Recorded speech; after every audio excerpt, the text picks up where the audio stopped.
This is going to be one of the watershed days in financial markets history. It was a manic Monday in the financial markets.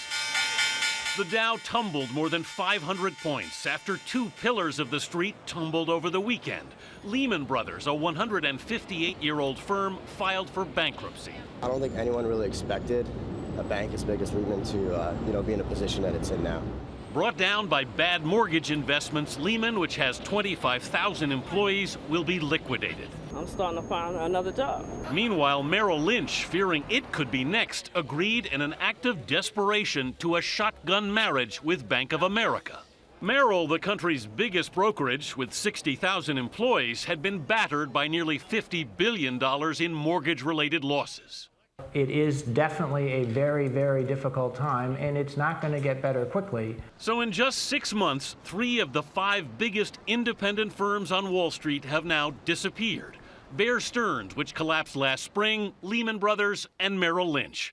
Treasury Secretary Henry Paulson tried to reassure investors today. The American people can remain confident in the soundness and the resilience of our financial system. Paulson attempted to broker a deal to sell Lehman over the weekend, but unlike the buyout deal for Bear Stearns, the government would not offer any financial guarantees. I never once considered that it was appropriate to put taxpayer money on the line in resolving Lehman Brothers. It would have required an $85 billion subsidy to keep afloat.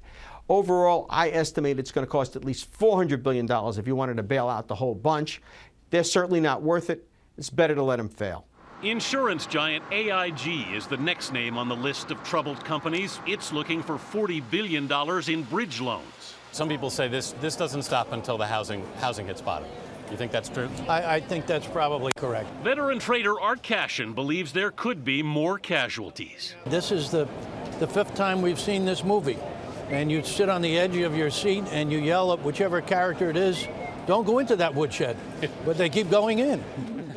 The Federal Reserve meets tomorrow. The expectation before the events of this past weekend was that the Fed would sit tight on interest rates. But now some are actually forecasting another Fed rate cut tomorrow. Katie? And Anthony, I know individual investors don't have their money in Lehman Brothers. It's those big corporate institutions that are most directly impacted by the bankruptcy. So what will happen to the assets that are left? Yeah, Lehman, Katie, actually has $600 billion worth of assets. Some of those profitable ones, and there are some, will get sold off. The others will get divided up in bankruptcy court, and that could take years. It's important to note here, Katie, that one reason the Fed and the Treasury did not inject government money in a deal to try to save Lehman was that they thought many of their clients had time to anticipate all this. Katie? All right, Anthony Mason on Wall Street. Anthony, thank you.